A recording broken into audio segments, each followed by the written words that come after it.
What up, guys? It's Amber here, director from Honolulu, Hawaii, coming at you with some other amazing leaders. We are doing a Tribe Vibes panel question and answer right now, so we will start with Kristen. Hi, everyone. I'm Kristen Ingalls. I'm a director out of Greenville, North Carolina, and my favorite scent is spiced grapefruit. Hey guys, my name's Chloe Cox. I am the Superstar Director for Anchored Scents. I'm from Fayetteville, North Carolina, but I live in Greenville, North Carolina, and I actually work with Kristen Ingalls. And my favorite scent is also spiced grapefruit. Twinning. Hi guys, I'm Kelly Ski out of St. Paul, Minnesota. I lead the No Limit Soldiers. I'm a star director, and my favorite scent is Inner Peace. You're supposed to think about that first. Thanks. Hey guys, I'm Jennifer Anderson, star director from Roanoke, Virginia, and my favorite scent is spiced grapefruit. Hey, I'm gonna have to try that. Oh.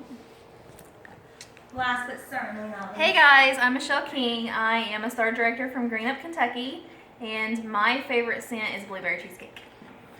Yay! What are we doing tonight? We are doing questions and answers. All right, let's get started. All right. Woo-hoo. Just for the record, my favorite scent is Jet Set Go. Just saying. Get that in there. All right. What is the single most important thing you do every single month without fail that positively impacts your business? I'll take that one. Okay. Every single month I always make my goals, and I will make a goal for recruiting, a goal for selling, and just other personal goals, and I will put them somewhere in my house that I can see them.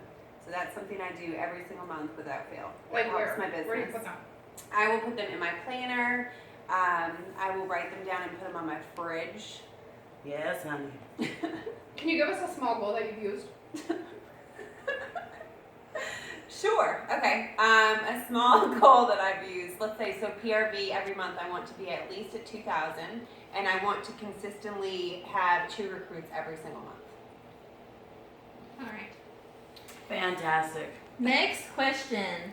To the moms who also work a full-time job, how do you make time for your business and family so neither struggle and both are successful? My little one is 9 months old and I find it hard to get things done, let alone work my business. Take it away, Kelly. Okay, Chloe. So, being a full-time mom often is stressful. So, while working my full-time job, I would often do stuff in the bathroom at work. So you bring your phone with you to the bathroom, and sometimes you feel like you don't have enough time to post or to talk to people. So every time I would go to the bathroom, so if you've gotten a message from me between the hours of 8 and 5, I was probably in the bathroom. So go ahead and message people. This is real life, y'all. It If you is. don't think this is like legit, this is real. Don't act like you ain't never brought your phone to the bathroom, because you have, especially when you're going number 2, you're sitting there scrolling. Nobody does newspapers, it's all about your cell phone. Okay. So do what you gotta do. Take Zoom it back away. in. At nighttime, before bed, I would consistently message 5 people a night just to have a conversation with them, to see what's going on in their life. I try to maintain relationships with them. And what else? I bring my son with me on deliveries often. I have a lot of bag parties that I pick up and I drop off. So my son is often in the back seat, and sometimes I'll use him for delivery purposes. I'll have him go up to the door and knock on the door. He helps me package orders. He helps me label. I make it a family gig when I have to do stuff like that, so I get the labels out. He can help me with that. I make videos, and I use those videos for promoting on Facebook while he's doing labeling, or I use him to my benefit because people think he's super cute. So do a video, use your kids to your benefit in that. And what do you got? Let's see. Okay, so with my job, I work 12-hour shifts. So I'm a little different than Kelly and you being Monday through Friday. And I had a were. desk job. Yeah, you were Monday through Friday. So with me, on my days where I'm doing 12-hour shifts, what I will do is on the way to work, a lot of times if I want to do a video for my team, or if I want to message a customer back or something like that, I'll do that before I go to work. And then after work, on the way home, I'll try and catch up and do a little more, call a customer, call someone on my team. But as soon as I walk in my door, when I get home from work, after I work, my family comes first. My phone goes down when I get home from work now, and I tend to my family. So whenever I'm off, on my off days, I have legit business hours. So that means that I'm not just on Facebook, I'm not wasting time, I'm doing income producing activities, I'm doing things that are gonna help me and benefit my business the best. I'm doing as much as I can in a small amount of time. I have an 18-month-old son. As soon as I had him, before I even went into the hospital, I had 5 basket parties out. And then as soon as I had him, about a week and a half later, my husband got all the parties back, and that was the biggest month I'd ever had with Cincy. And so I had done that all off basket parties, new mom, I made sure all that was handled ahead of time. So another thing I'll say, for those of you that are moms and you're trying to figure out how to work Cincy in with your other full-time job, is you have to be prepared. You can't just fly at the seat of your pants every month. You have to have it planned, what parties you're gonna have out, when they're gonna get out. Some other of these amazing girls are gonna be talking about parties and bookings and stuff, so make sure you listen to them on how to do that, because if you do not plan for your business, when you have a tight schedule, you're going to be stressed out every month. So make sure that you plan it so you can still have the time with your family, which is the most important, but you can also be successful in Cincy, because you can do both. Get a calendar and pre-program your parties. So if you have a 12-month calendar, you can say, Joan is having a party this Sunday, Sophia's having one this Sunday, and have it all booked out for the next at least 3 months so you can see what you are going to be dealing with or where you could use some improvement in those months. All right. What is one thing you know now about growing your business that you wish you had known a long time ago? You do that one, Jen. Take it away, Jenny. Hi, Jenny. Yes, Something I really wish that somebody taught me in the very beginning of my business is to make my systems and things that I do on a daily basis scalable.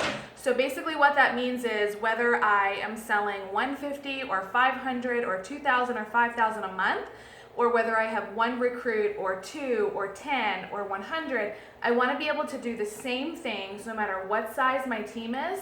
So rather than overdo it, or offer too many incentives, or give away too many prizes, or give away too many freebies to hosts or whatever, you want to be able to repeat the same things no matter how big your business is or how big your team is. duplication. That's so good. That's something that Jen taught me early on, and I'll tell you, it has made me less stressed. And recognition is something Jen is really big on, and so I've kind of taken that under my wing, and I mean, my team loves it, and my host. So that's so important. Okay. Some of the next questions we have are, how do we keep booking parties on and off social media?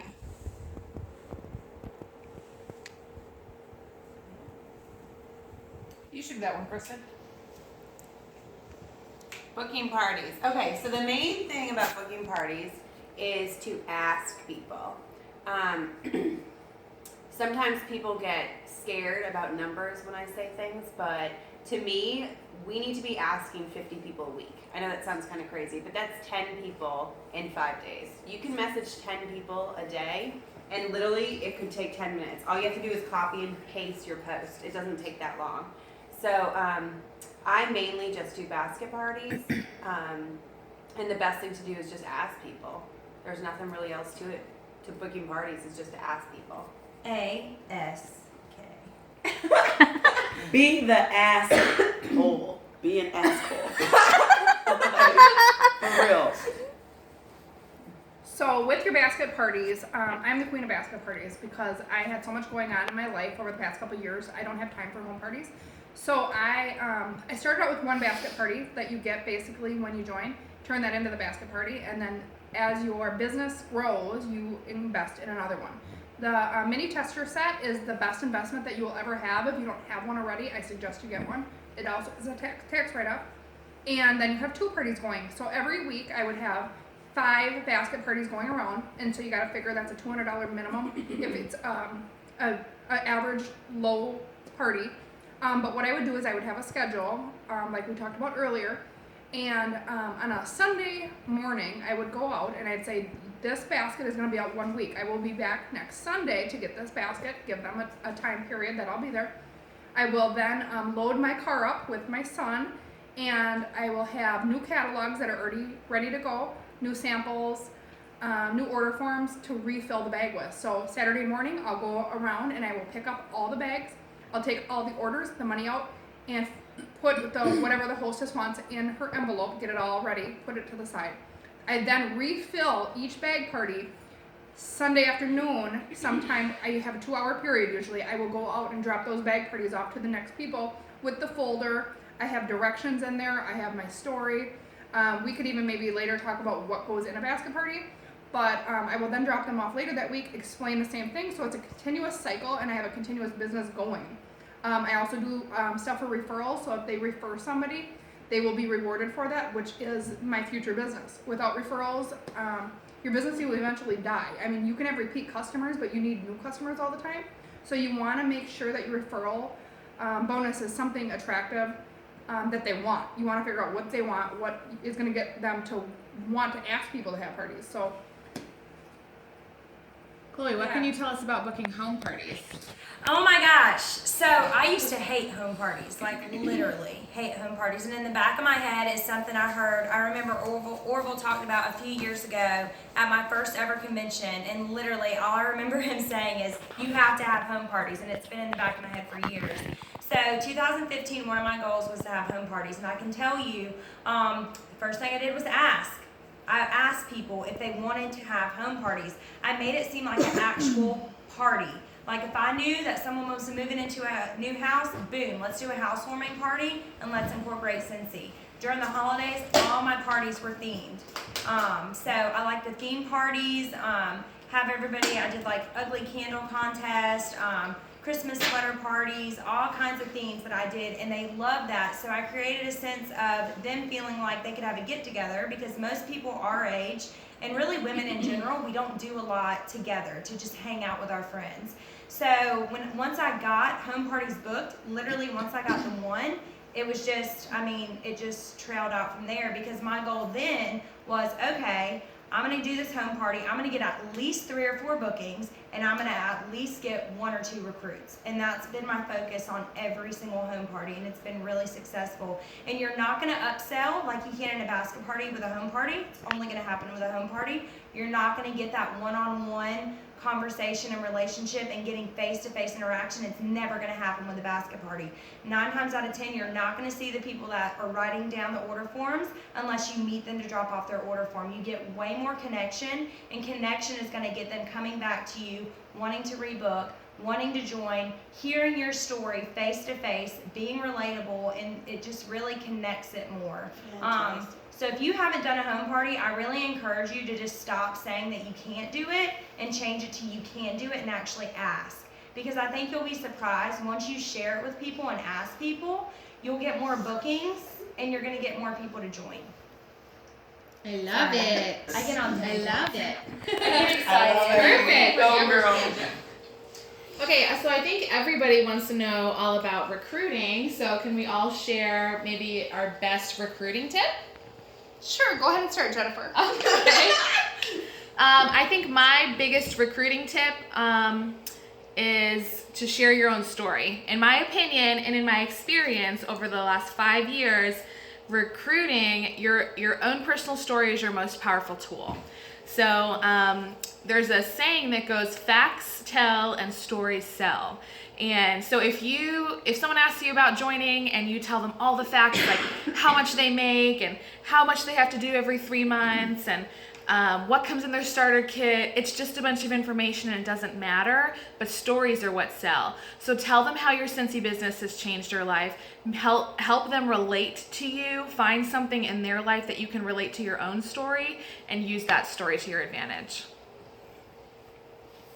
My number 1 recruiting tip would be to kind of pick their brain and find out what interests them about Scentsy. So if you say, hey Kelly, I really want to know about Scentsy. Well, my response is always going to be, what interests you about Scentsy? And then they're either going to say money, they're going to say the trips, they're going to say friendship, or they're going to say something about getting out of the house. And then I wait for them to answer, and then I go gung-ho with it. So if it's the trips, I'm going to then say, oh, well, with Scentsy, I've earned, these trips, and you can do this. They make it super achievable. I'm going to help you along the way. I have numerous people on my team who have earned these incentive trips, being in the business under a year, so that it does seem achievable, rather than somebody who's been at 5 years and they think that only those people can earn it. Money, I will then talk about the things that Scentsy's paid for in my family, which could be dance classes, it could be gas, it could be my mortgage payment, cars, stuff like that. Friendships, I then talk about the different opportunities that I do with my team. We do team outings and volunteer opportunities, because I really believe that if you give more than you take, then your business will be successful. So we often do volunteer events, or we do a yearly party. We do a summer barbecue, and money, that's about it. So mine was going to be relatable, but Jen kind of covered that whenever she talked about sharing your story. So I'm going to say the biggest thing I can tell you that I really feel like has helped me with recruiting is to trust yourself and to trust and be confident in your company and in Scentsy. Regardless of if they say no, not right now, or yes, I'm super interested, don't let the no's discourage you, because you're going to hear 150, however many no's you hear, to get the one piece of gold is worth it. To get that superstar on your team, if my sponsor never would have asked me to join, she wouldn't have me. So, and all she did was ask. And I said no 3 times, by the way, and she just followed up and followed up. So be confident and no, regardless of if they say no, not right now, or yes, I want to do it. Be confident and know, you know what, I just shared a blessing with them. So regardless of what they say, you need to just keep going. 9 times out of 10, the ones you're afraid to ask are going to be the ones that are going to join. Yep. I have a girl on my team who says that she joined, but I never asked her once. But she joined because she got tired of seeing me go on trip after trip. And she's here now. She's been in this business less than a year. Robin is on my team, and she's here today. But she said, Kelly, you never asked me. So had I asked her, she probably would have joined it 2 years ago. Yep. Hey y'all, don't mind my voice. I don't know what's going on with it, but anyways, I have a couple of things about recruiting. The biggest thing is never prejudge somebody, because you never ever know who is gonna be that next rock star person. And just like Chloe was saying, no just means not now. I've had so many people tell me no, and I've had people who've told me no that are now on my team. But one of the biggest things that I want to talk about with you guys, when you have somebody in your inbox, that's asking you about Scentsy and blah, blah, blah, don't just come back at them with fact after fact after fact after fact. Like Kelly said, find out why they're coming to you or approaching you about the business opportunity, and then counteract that with a question that's not a yes and no question. Like, make it something that they have to respond to. Okay, so somebody says, hey, I want to join Scentsy because I want to make money a month. Okay, how much money do you want to make? If you know where their scale is and what exactly they want, then you know exactly what to come back at them with. And that's going to entice them to want to join your team versus giving them all of the details at one time. Don't do that, because you're going to scare them off, and then they're going to be gone. But come back at them with questions, ask questions, find out their why, and then go from there. And then hook them in, reel them, and fry that shit and eat it for dinner. So sorry, but yes, ask questions. All right, I'm done. I'm cut off from this. Oh, okay, now I have to go after that. Okay. So I would say the number one thing for me is to, now you fried my brain. Oh, I fried your brain. She fried it. Sorry.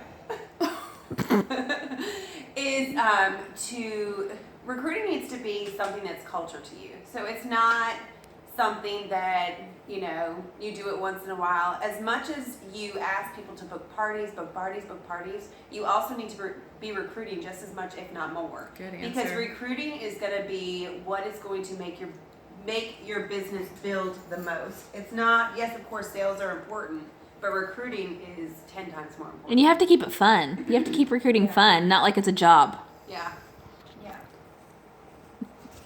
Next question. It's Michelle's turn. Michelle! I answered! There she is. Michelle loves the camera. Michelle, what is your recruiting tip? To ask. And ASK. Ask whole. All right. Anyways. Next question. How do we increase our Velada businesses? I think we should throw that to Michelle.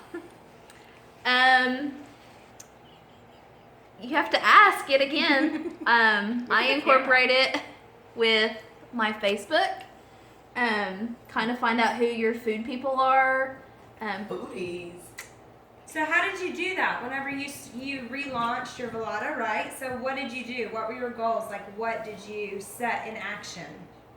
I asked my previous customers, my previous people that had ordered off of me before.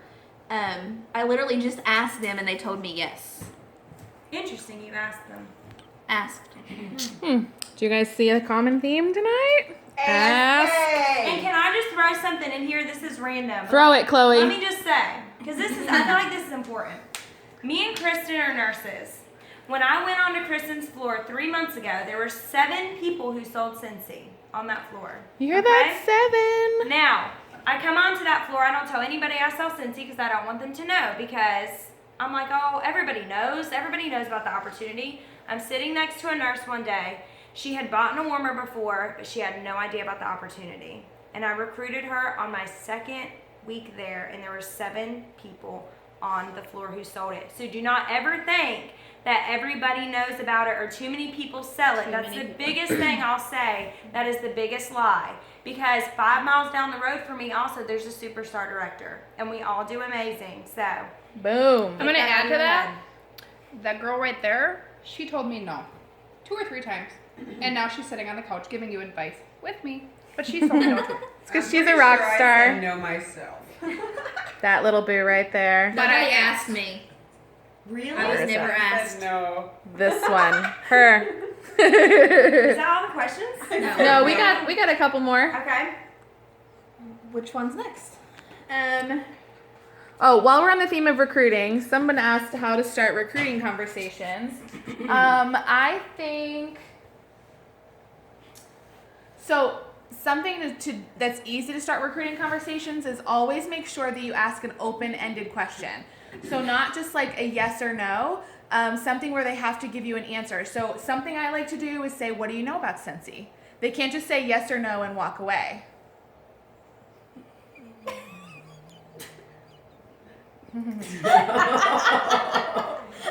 Some of our rock stars in Scentsy are also children. But I think definitely open-ended questions. So things like, what do you know about Scentsy? Or even saying something like, have you tried Scentsy? That's not good because they say yes or no. So they may say no and walk away, or they may say yes and walk away. It's very easy for them to do that. You could ask them, what types of fragrances do you like? That is a very easy question to start. Just to kind of burst a bubble with Scentsy, because even if someone's not familiar with Scentsy, they can be like, oh, I like floral, or I love cinnamon, or I loved baked goods. And we all know the magic is in the testers. Give them a tester, let them smell it, and then you can really go from there. And in my opinion, especially when you're having recruiting conversations, you cannot have a preset script. Don't do it, because then you know what happens? You word vomit on all those people with all of the facts. It's so true. And you tell them all of the facts, and you don't ever get to share your story. You don't ever get to be relatable. You don't ever get to ask them questions. You don't ever get to do those kind of things because you're so worried about getting through your spiel.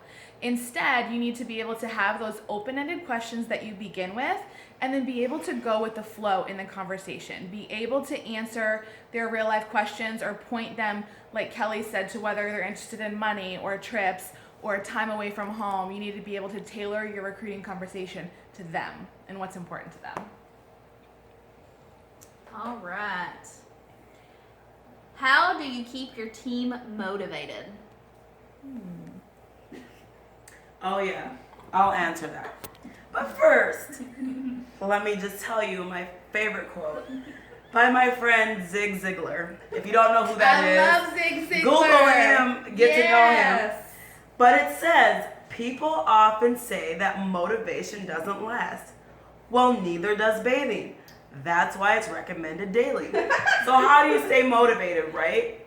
It's going back to your why. You know, like, why are you doing this in the first place? Like, for me, it's because I want to be able to stay at home with my 9-month-old son and provide a lifestyle for him and my family, so that someday my husband can retire from the military, and this is all we're doing is making money and taking trips all the time, while we're in Florida, by the way. Anyways, and it's also being into personal development. You have got to continue to learn and study and grow and be hungry for it every single day. Just like bathing. Nobody is motivated to bathe every day, but if we don't, we stink. It's the same thing with your business. You have got to get it together every single day. A lot sometimes, even if it's just 10 minutes a day where you're like, okay, I'm gonna read a chapter of a certain book, or I'm gonna study somebody on YouTube, or like Zig Ziglar, Jim Rohn, like Mary Christensen. Jim Rohn, he is so the good. man. R-O-H-N. R-O-H-N, Jim Rohn. So So good. get in there, study, always be building yourself up, always be learning and keeping yourself, and surround yourself with like-minded people. If you are not surrounding yourself with like-minded people and you're surrounding yourself with toxic, negative people who are subtracting from your life, you need to get rid of them. And get a tribe vibe. Bye. You need to get you a tribe vibe. And if you ain't got no Yes, tribe honey. vibe, holler at us because we got you. We got the spirit in here tonight. Hallelujah. Yes. It's true. Yes. Yes, honey. Hallelujah. All right. All right, where we at? last question. One more? Yes. How do you approach businesses to leave a warmer and business card with your information? Chloe, take it away. Hello. What's our word? How are you? What's our word? The word of the day. Tribe vibes? No. Ask. Oh, How do you approach business? ask. But let me say, I didn't used to put warmers in businesses or ask about putting warmers in businesses. I used to think that people really wouldn't care, or I used to kind of get scared like a lot of us do, fear, rejection, that kind of thing. So I started in my circle. I started with my husband, people that he knew. So the first place that one went was in my husband's office. Don't know why one wasn't in there to begin with. That was dumb. And I was refilling his wax. He had a warmer in there for me, but it hadn't had a bulb for a year, and he never told me that. So there we go. So started there, and then also I asked my customers for referrals. So I asked if people knew local boutique owners or any small local businesses. I asked first so I could start somewhere and have an in. Gyms, daycares, think about the places you go all the time. Dentist offices, hair salons, really anywhere. Churches are huge. Anywhere like that, nail salons that you can think of. So you just go in there and you ask? No, I try to get an in first. So if it is a referral, I'll ask people. I'll ask my customers. Just kind of like Kelly was talking about earlier, referrals for basket parties. I ask for referrals for businesses, for places that I can put warmers, attorney offices. I have one in an attorney's office. So once I get that in, of course, I compensate the person who gave me the referral, and I base it off what they love. If I know they love Bonfire Beach and they haven't tried a car bar, I'm going to give them a car bar. They don't care. It's free, you guys. Don't overthink this. Don't think you need to give someone a warmer if they give you a referral. They just want something free. So let's say they refer you to a church, and you call the church up and you say, "Hi, so and so's referred me to you." Do you go with that approach? Most of the time I'll just walk in there. And I'll kind of, after I get the in, because I kind of want to get an in so I'll know who referred me. So I'll walk in say for example, the church. I'll go up to the help desk and be like, "Hey, Jessica, so my name's Chloe. Kelly told me that I told her to let you guys know I was going to be coming in," because a lot of times I'll have them let the person know that I'm going to come in to make sure they can have a warmer and also don't already have one, so I don't waste my time. And then I'll go in, I'll bring a warmer, I'll bring a bar, but I'll bring like a bar, like a generic bar, like in the classics or something. And then I'll bring the mini testers with some order forms and catalogs, leave them and tell them, "I just want to put this warmer in here. All you have to do is leave out my business cards. And if you get any orders, or I put some info in here about a basket party, if you get any of that booked, I'll compensate you and you'll get something free." I left the scent so you can smell, pick out a couple bars. That way I can refill the warmer every couple weeks. with a new bar, and I kind of just go from there. But I mean, all my connects have them. I mean, my dentist's office, my hair salon, attorney's office, my husband's job. I put them anywhere and everywhere I can. So make sure that you are asking for referrals. If you don't have anywhere to start, like Amber was saying, like start with your circle. Start with your circle of influence. And go from there. You have to start somewhere. If you're not asking, first of all, if you act scared and you don't even walk in there and you're like, okay, bye. Like, don't let that scare you off and not ever ask again. There's hundreds of businesses around you that I guarantee you don't even know what Scentsy is. Especially, gosh, tanning beds. That's my next place I'm going to go to is my tanning bed. So just make sure anywhere that you go on a daily basis. Literally. The people you encounter.